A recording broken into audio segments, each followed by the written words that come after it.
When the private jet belonging to Chief Executive Sloan Carrington prepared for takeoff, an urgent technical call was unexpectedly routed to Owen Barrett, a single father repairing an air conditioning unit in a rented apartment building. After only a few seconds of listening to a vibration echoing through the phone, Owen told the pilot to shut down the engine immediately. The executives on board laughed, calling him an unemployed repairman searching for attention. But when Owen recited the exact serial number of the failing component, every pilot across the entire fleet refused to take off. What followed would tear apart a corporate empire built on a lie and force the most powerful woman in private aviation to trust the one man she had once been told to forget. Press subscribe now to follow Owen as he uncovers a secret capable of saving an entire fleet and bringing down the people who once tried to destroy his life. Owen Barrett spent his mornings inside crawl spaces and utility closets, coaxing tired compressors back to life for landlords who barely remembered his name.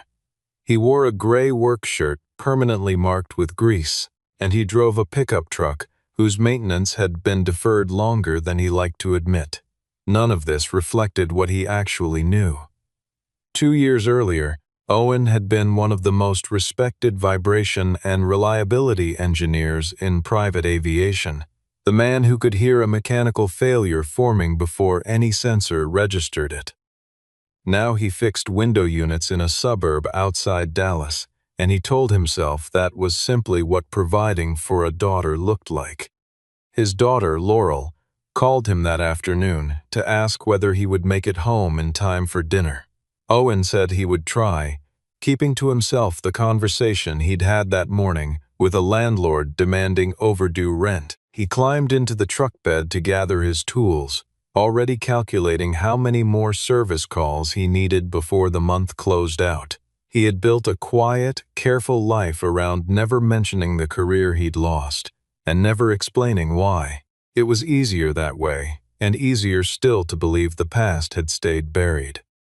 Owen had learned to live inside a smaller version of himself, one that fit neatly into work orders and service tickets instead of technical reports and certification hearings. He kept a single photograph tucked inside his truck's glove compartment, a picture of himself standing beside a jet engine years earlier, wearing a company badge that no longer existed anywhere except in that faded image. Neighbors in the apartment complex knew him only as the quiet man who fixed their appliances without complaint and never charged more than he had to. None of them knew that the same steady hands now tightening a bolt on a rattling condenser unit had once signed off on safety protocols protecting hundreds of passengers a day. He preferred it that way, mostly because remembering what he had lost still carried a weight he wasn't ready to set down in front of anyone, not even Laurel. At Carrington Crown Aviation's private terminal, the jet designated Carrington Crown Alpha 1 was being prepared for a flight that would carry Chief Executive Sloan Carrington to the announcement of the largest fleet expansion in company history. Captain Reed Lawson walked the final checks himself, the way he always had, though on this evening something felt wrong beneath his boots before it ever reached his ears. A low, steady vibration pulsed from somewhere behind the electrical bay, faint enough that a passenger would never notice, but familiar enough that Reed's stomach tightened. The technical center told him it was ordinary resonance, a byproduct of the recent systems upgrade, and nothing worth delaying departure over. Reed did not believe them. He had flown with an engineer once who could diagnose a fault by ear alone, a man whose warnings had always proven correct even when nobody wanted to hear them. That man's name was Owen Barrett, and Reed still had his personal number written in the back of an old flight log he kept out of habit. Standing near the open service hatch, Reed dialed the number from the jet's satellite phone, uncertain whether it would even connect after all this time. Owen almost let the call go to voicemail, assuming it was another sales pitch aimed at homeowners. When Reed identified himself and said he was standing inside Carrington Crown Alpha 1, Owen went quiet in a way that had nothing to do with surprise at hearing an old colleague's voice. That aircraft was the very jet that had ended his career 2 years earlier, the one built around a system he had once refused to certify. Reed held the phone close to the bulkhead so Owen could listen, and for several seconds neither man spoke.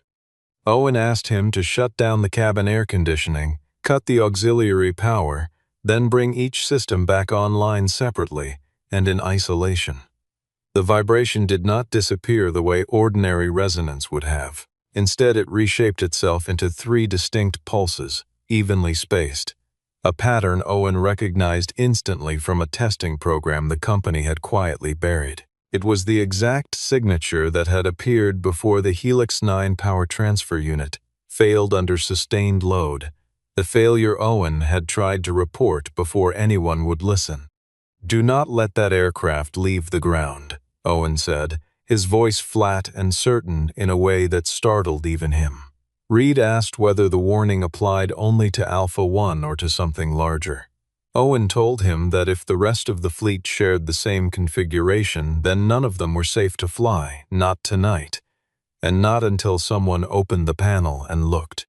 The call from the cockpit was quickly patched through the aircraft's internal communication system, and Sloane Carrington heard an unfamiliar man's voice instructing her own pilot to ground her own jet. Executive Vice President Gideon Wexler was seated near the front cabin, and the moment he heard the name Owen Barrett, his expression shifted from mild irritation to something colder.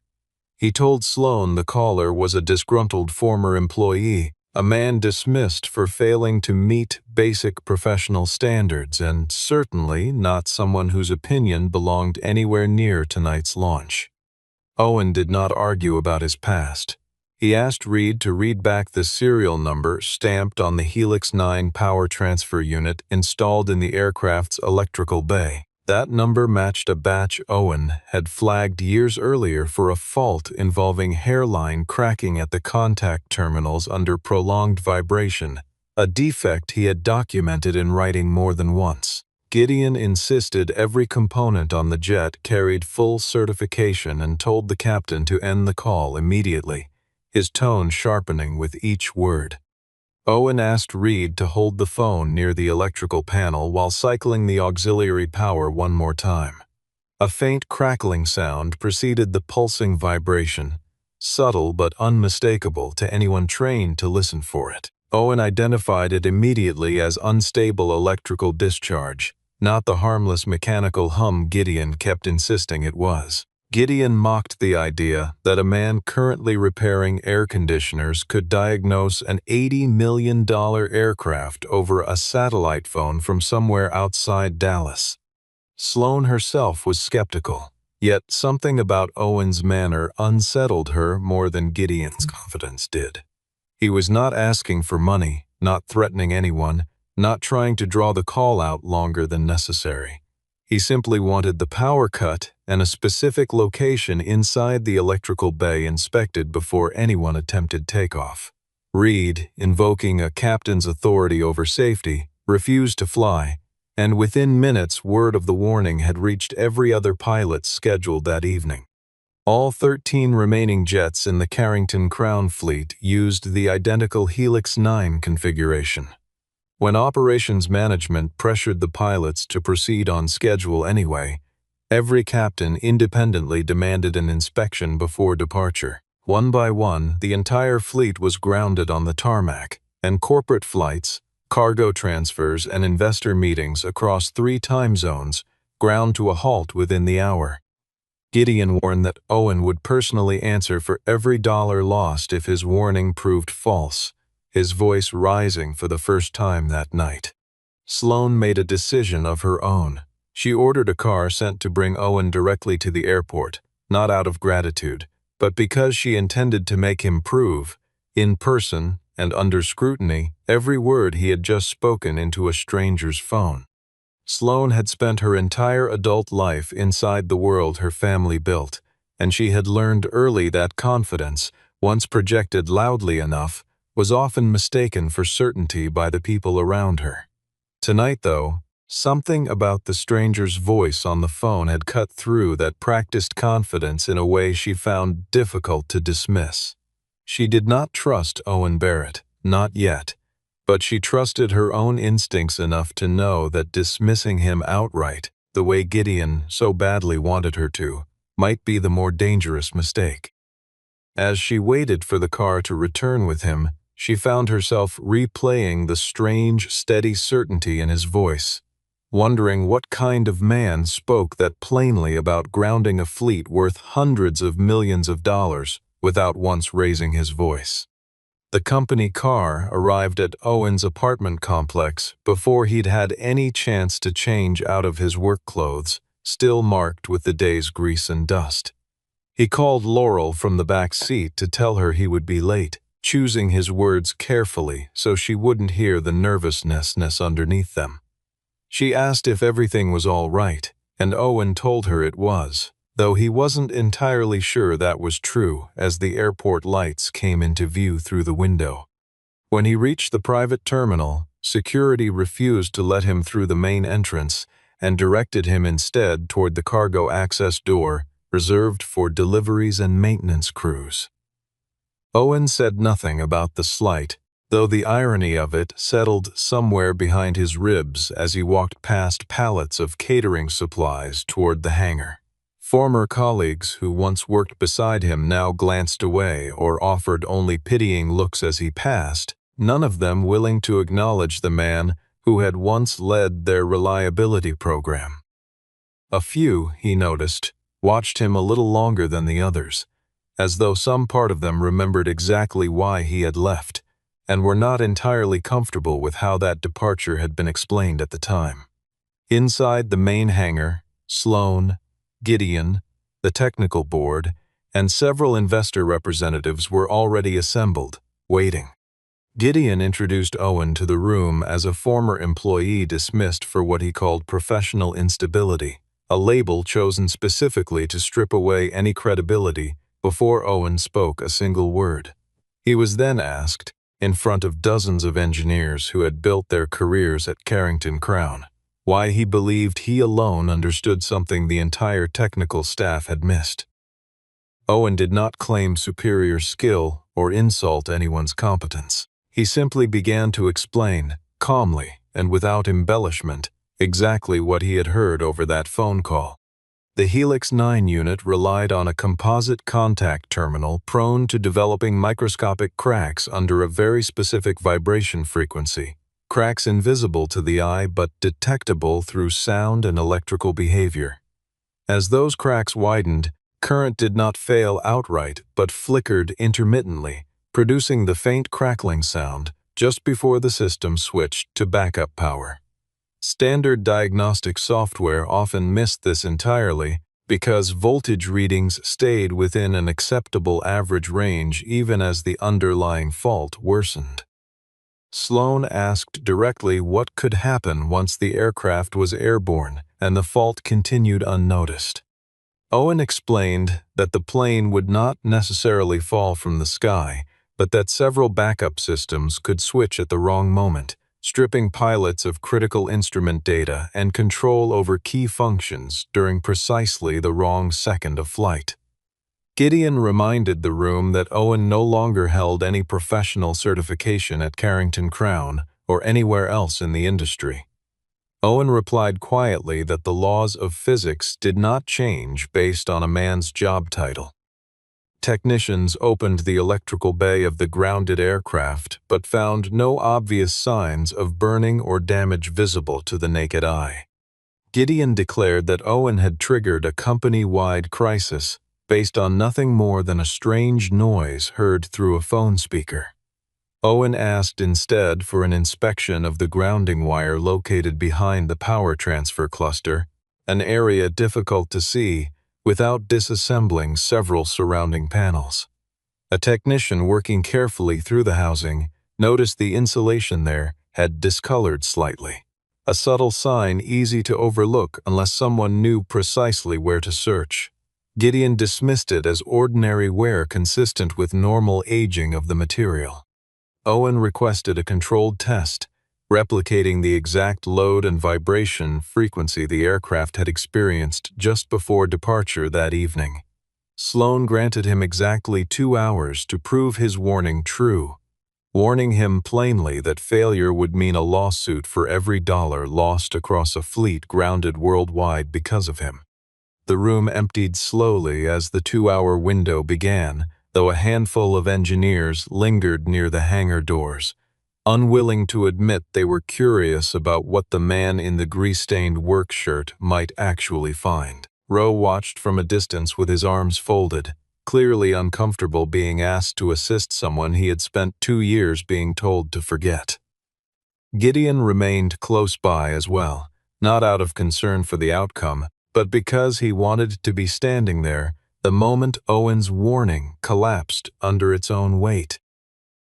Sloan retreated briefly to her office, staring out at the grounded fleet lined up along the tarmac, each aircraft representing a piece of the empire she had spent her career defending, now sitting motionless because of one phone call she still didn't fully understand. Owen built the test rig himself using equipment already stored inside the hangar, working with a focus that made several engineers in the room fall silent, despite themselves. His hands moved with a familiarity that surprised even him, muscle memory returning after 2 years spent mostly on furnace filters and thermostat wiring. Chief Technical Officer Calvin Rowe objected loudly, pointing out that Owen no longer had any authorized access to company systems or components. Sloan overruled him and ordered Rowe to assist directly, though she insisted the entire process remain under camera surveillance from start to finish, unwilling to give Gideon any later opportunity to claim the test had been staged or manipulated. Owen reproduced the electrical load and set the vibration frequency to match what Reed had described from the cockpit.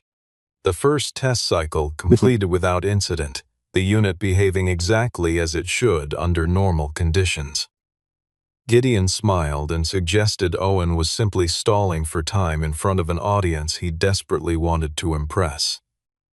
Looking closer at the equipment brought in for testing, Owen noticed the serial number did not match the unit actually installed aboard Alpha 1.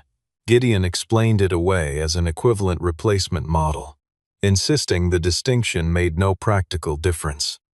Owen insisted on testing the actual Helix 9 unit removed directly from Alpha 1 rather than any substitute. The second test produced the vibration Owen expected, though no electrical fault appeared right away, and the room's tension thickened with every passing second. Several investors seated near the back began checking their phones, their patience visibly running out. Owen raised the simulated temperature to match conditions inside a sealed cabin. Shortly before takeoff, the exact circumstance Reed had described over the phone. A single circuit flickered for less than a second before stabilizing again on its own. Rowe argued the margin was too small to represent any genuine danger to the aircraft or its passengers. Owen predicted the next flicker would last roughly twice as long, and when the equipment repeated the cycle moments later, it happened exactly as he described. Removing the protective housing revealed the cracked contact terminal underneath, precisely where Owen had said it would be. For a moment, nobody in the hangar spoke at all, the silence stretching long enough that the hum of the overhead lighting became the loudest sound in the room. One of the younger engineers leaned in for a closer look, comparing the hairline crack against a diagram pulled up on a nearby tablet, his expression shifting from professional detachment to something closer to alarm. Rowe rubbed the back of his neck and said nothing, though his earlier confidence had visibly drained from his face. Even the investors near the back of the room had stopped checking their phones, watching instead, as Owen carefully photographed the fracture from several angles for the record. Sloan stepped closer to examine it herself, turning the component slowly under the overhead light, and for the first time that evening her expression carried something other than suspicion. Sloan asked whether Owen had ever reported this defect before his departure from the company. He told her he had filed 3 separate reports demanding the batch be suspended, and that he had refused to sign off on final certification because of it. The following day, he had been dismissed for what his termination letter called failure to align with business objectives. Gideon accused Owen of rewriting history to suit his own version of events. He produced a document showing what appeared to be Owen's own signature on the final approval certifying Helix 9 safe for installation. Owen studied the signature and admitted it resembled his handwriting closely, but pointed out that the authentication code beneath it belonged to an administrative account registered under Gideon's own name. Sloan ordered the original archived records pulled immediately for comparison. Instead, the system returned a notice stating that Owen's original testing data had already been permanently deleted from company storage. Gideon insisted the deletion followed standard archival procedure and nothing more sinister than routine housekeeping. Owen knew that federal aviation regulations required safety testing records to remain on file for at least a decade, a fact Gideon seemed to have conveniently overlooked. Chief of Staff Tessa Vale reviewed the system logs herself and discovered the files had been erased only 3 days after Owen's termination, not through any scheduled process. Deletion privileges for that particular archive belonged exclusively to Gideon's Fleet Operations Office. Unable to dispute the timing, Gideon shifted his attack back toward Owen personally. He reminded the board that Owen currently owed money, performed minor repair work for a living, and had gone through a difficult divorce following his termination, framing each fact as evidence of a man motivated purely by resentment. Sloan asked Owen directly whether any of it was true. He admitted all of it without hesitation, then added that financial hardship did not put a crack in an aircraft component. Gideon offered Owen a quiet consulting payment in exchange for withdrawing his warning and confirming the defect applied only to Alpha 1 rather than the fleet as a whole. He framed it carefully, calling it a gesture of goodwill rather than a bribe, and reminded Owen that a man in his financial position would be foolish to turn down an easy resolution. Owen listened to the entire offer without interrupting, then asked Gideon plainly whether he would put the same offer in writing for the board to review. Gideon's silence answered the question more clearly than any denial could have. Owen refused the payment since the remaining 13 jets had been built using the same defective material batch, and accepting money to say otherwise would have made him no different from the men who had buried the problem in the first place. Rowe finally admitted, almost involuntarily, that Helix 9 units had also been sold and installed on aircraft belonging to outside clients beyond Carrington Crown's own fleet. If Owen was correct, dozens of unrelated aircraft around the country could be carrying the identical hidden flaw, aircraft flown by pilots who had never heard his name and would have no reason to question the paperwork sitting in front of them. Gideon pushed to limit the scope of any investigation, worried that a broader disclosure would trigger panic across the private aviation market. Owen proposed issuing a confidential, technical bulletin to every affected pilot, requiring inspection before any future flight regardless of destination. Gideon called the idea reckless and accused Owen of trying to destroy shareholder value out of spite. Watching the exchange unfold, Sloan began to understand that Gideon seemed far more concerned with stock valuation than with the safety of anyone actually seated aboard these aircraft. She thought back to the countless meetings where Gideon had presented himself as the steady hand guiding the company through growth, the man who always had a plan, always had an answer, always seemed to know exactly what the board wanted to hear before they said it themselves.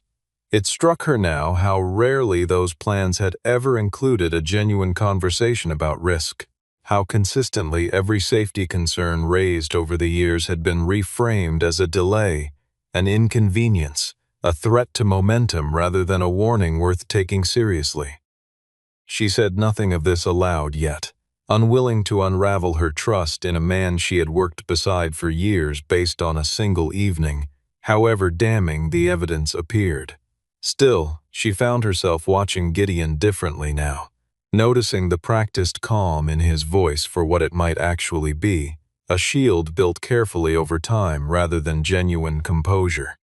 Tessa located an old email buried deep in Owen's former company account, one he had sent directly to the insurance department years earlier. The timestamp on that message predated the official certification date by several weeks. In it, Owen had already warned of the exact failure pattern that had just been demonstrated in the hangar that evening. Gideon suggested the email itself could easily have been fabricated after the fact. Owen remembered that every laboratory test at the time had been simultaneously recorded onto an independent data recorder kept for insurance verification purposes. That recorder, unlike the internal archive, was not owned or controlled by Carrington Crown at all, but by the underwriting firm that insured the testing facility. Sloan immediately demanded the recorder be retrieved for review. Moments later, a staff member reported that the device had just been removed from the storage facility under Gideon's direct authorization. Gideon denied giving any such order, though his voice carried less conviction than before. While Tessa worked to trace the recorder's location, Gideon quietly pressed several board members, warning that keeping the entire fleet grounded any longer would collapse the $5.6 billion expansion deal scheduled to close within days. He proposed a compromise, allowing one aircraft that had not yet shown any fault to complete a short demonstration flight in order to reassure nervous investors. Owen objected immediately, since that aircraft used the very same Helix 9 configuration as every other jet in question. Gideon dismissed the objection outright, declaring that no repairman had the authority to dictate how a global corporation should be run.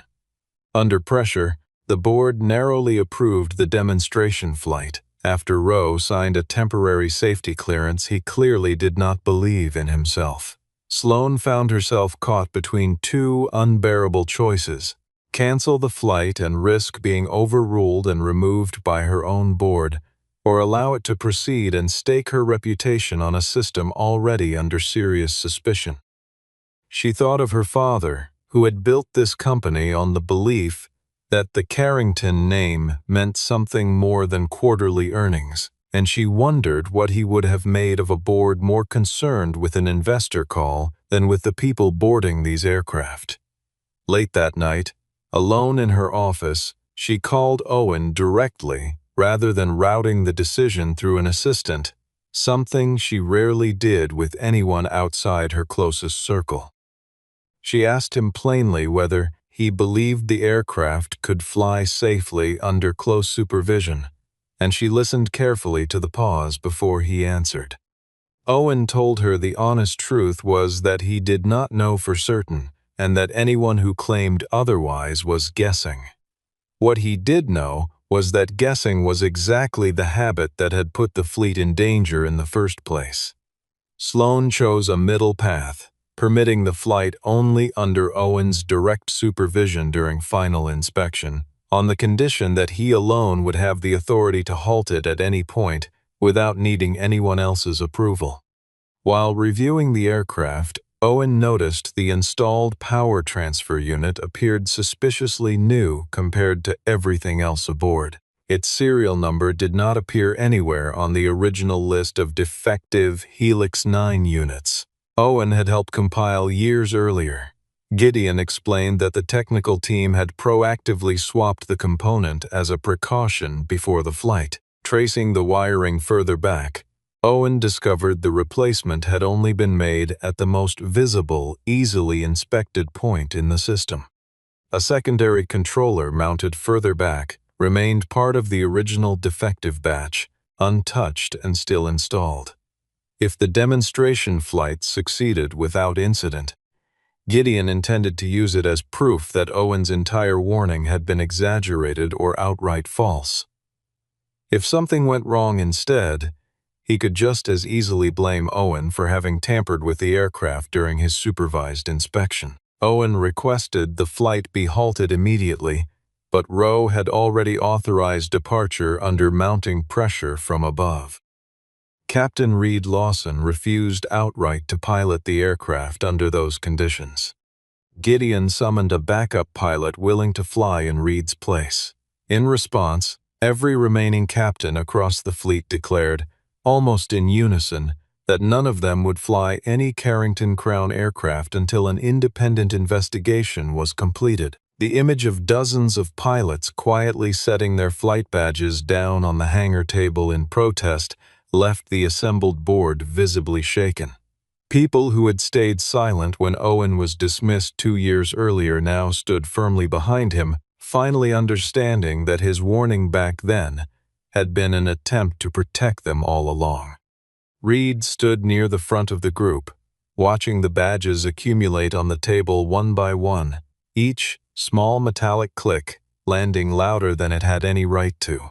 He remembered the version of Owen who used to walk these same hangars with a clipboard and a reputation for catching problems nobody else could see, and he remembered, too, how quickly the company had erased that reputation the moment it became inconvenient.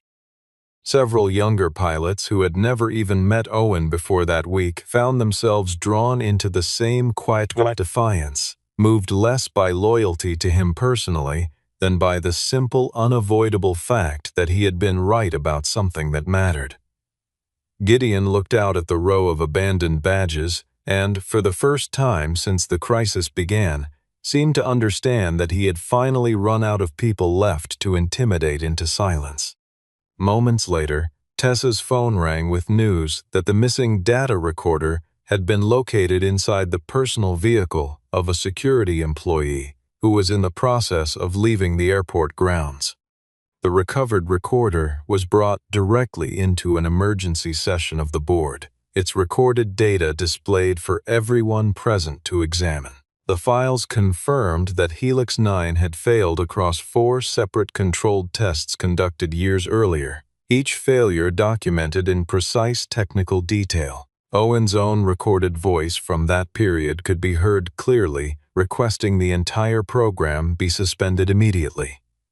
Gideon's voice answered on the same recording, insisting the company could not afford to lose a lucrative contract over what he called a purely theoretical probability.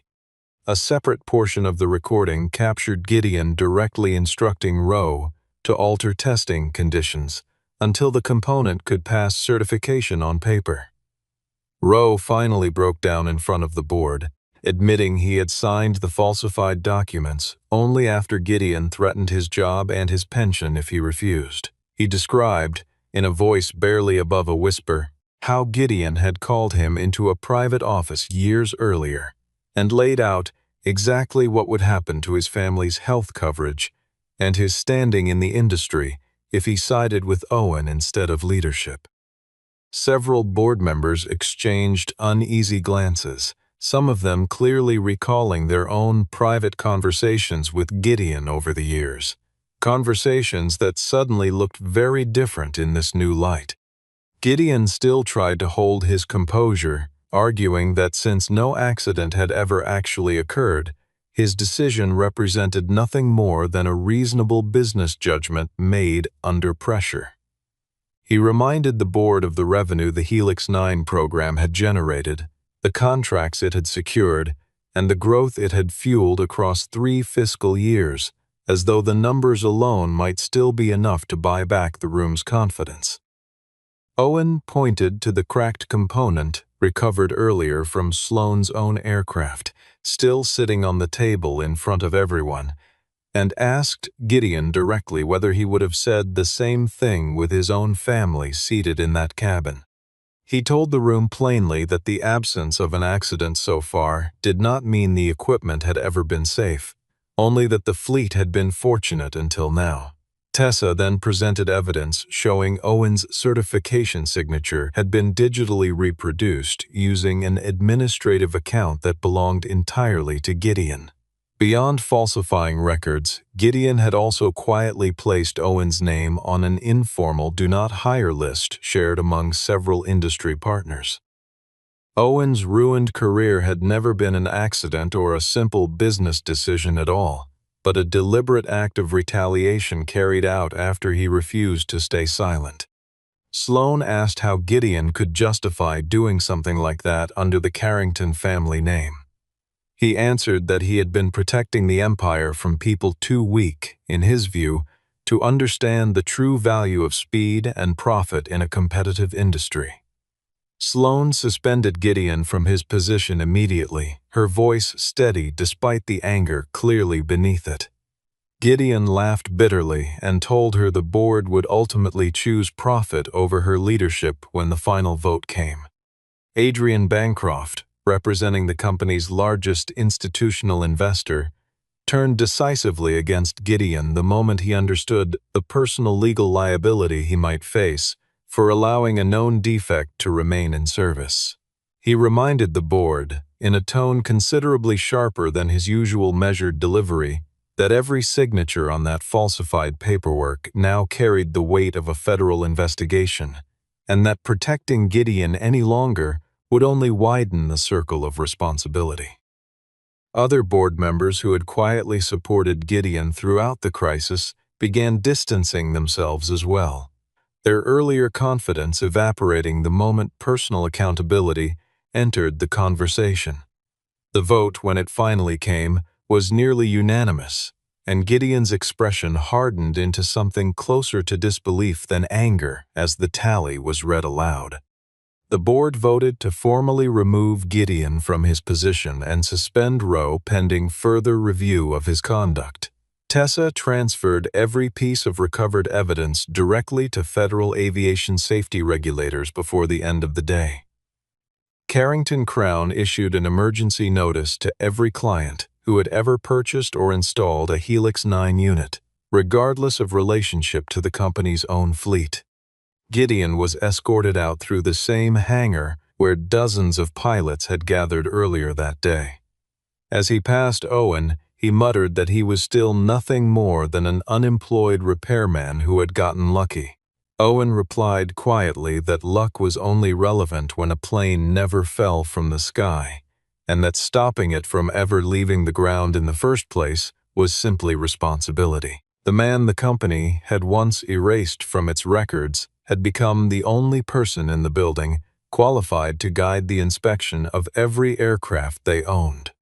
Before the day ended, Sloan granted Owen temporary authority over fleet-wide safety coordination, placing him directly above several executives who had mocked him openly only hours earlier. In the weeks that followed, Carrington Crown Aviation voluntarily kept its entire fleet grounded while every Helix 9 unit was located and thoroughly inspected.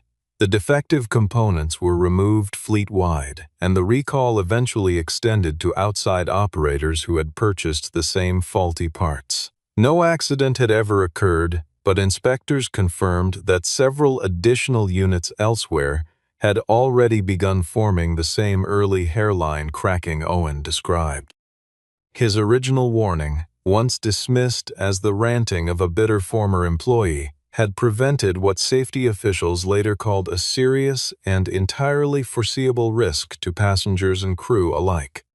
The company issued a public apology acknowledging that Owen had been wrongfully dismissed and unfairly placed on an industry blacklist without cause. Offers from competing aviation firms began arriving within days, each one eager to bring his expertise onto their own safety programs. Sloan instead offered him a newly created position as Director of Technical Integrity for Carrington Crown itself, a role built specifically around everything he had proven that week. Owen did not accept immediately, uneasy about being handed a title that might look, to outsiders, like simple compensation for what the company had put him through. He asked instead for a formal, competitive selection process, along with a specific set of conditions attached to the position itself. Safety oversight would need to operate completely independent of revenue targets and sales pressure from above.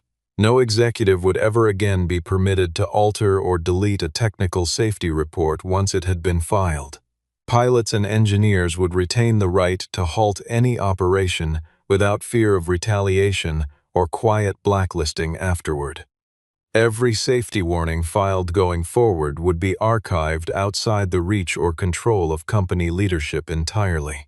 Finally, every employee Gideon had quietly blacklisted over the years would receive a fair, independent review of their record. Sloan agreed to every condition without hesitation and asked her legal team to draft the new safety charter that same week, determined not to let the moment pass once the initial urgency faded. Owen went through the full evaluation process like any other candidate, sitting through the same technical panels and background reviews required of anyone applying for the role. Several board members who had watched him work that first chaotic night still pushed for an expedited appointment, but Owen insisted on the longer process himself, wanting no one, including himself, to ever question whether he had earned the position or simply been handed it. He earned it on merit alone, not out of pity or public relations necessity, and the distinction mattered enormously to him in a way few people in that boardroom fully understood. 6 months later, Owen held steady, meaningful work for the first time in years, his overdue rent long since paid in full. He no longer spent his nights rushing between repair calls just to make ends meet before dawn. He kept the old photograph from his truck's glove compartment, but now it sat framed on a desk inside an office with his own name printed on the door, a small detail that still caught him off guard some mornings. The engineers who once looked away from him in the hallway now sought him out directly, bringing him early findings and half-formed concerns instead of burying them the way the old culture had trained them to. His daughter Laurel visited the hangar one afternoon, curious about the place her father now spent so much of his time. She asked whether he was really the one who had ordered every single aircraft to stay grounded that day. Owen told her he never had the authority to give orders to anyone at all. He had simply told the truth, and enough pilots that day had been brave enough to actually listen to it. Laurel considered this for a moment, then asked what would have happened if nobody had picked up the phone that evening. Owen admitted he thought about that question often, and that it was part of why he had insisted every future warning be recorded somewhere. No single person could quietly erase it again. Sloan, standing nearby, gently corrected him, saying that speaking truth to people holding real power was, in its own quiet way, a form of leadership too. Laurel looked between the two adults with the particular skepticism only a 13-year-old could summon, then declared that grown-ups made everything sound more complicated than it needed to be. Owen laughed, the first easy laugh Sloan had heard from him since the night this entire ordeal began, and for a moment the weight the past 2 years had placed on his shoulders seemed to lift just slightly. The respect and trust between Owen and Sloan had grown steadily since that first chaotic evening, leaving room for something more to develop between them in time, though neither rushed to name it. On the morning of the fleet's first flight since the full inspection concluded, Owen stood inside the operations center rather than in any luxury cabin reserved for executives. He listened carefully to the engine readings streaming through the monitoring system, the same kind of sound that had once cost him everything. Every reading held steady and well within normal range. Captain Reed Lawson requested clearance for departure, his voice calm and certain over the radio. Owen watched the entire fleet displayed across the monitors in front of him before finally confirming that every system checked out safely. He thought briefly of the phone call that had started all of this, the strange, half-doubted feeling of hearing a familiar voice ask him to listen one more time to something no one else could hear. He thought, too, of Laurel waiting for him at home that evening, no longer wondering whether the rent would be paid or whether her father would make it back in time for dinner. One by one, the aircraft rolled forward, and lifted off the runway into the open sky. They did not fly that morning because any executive had forced them into the air, and they did not fly because a board vote demanded it or a contract required it. They flew because, for the first time in a long while, everyone in that building finally understood that the person brave enough to say stop would always be heard.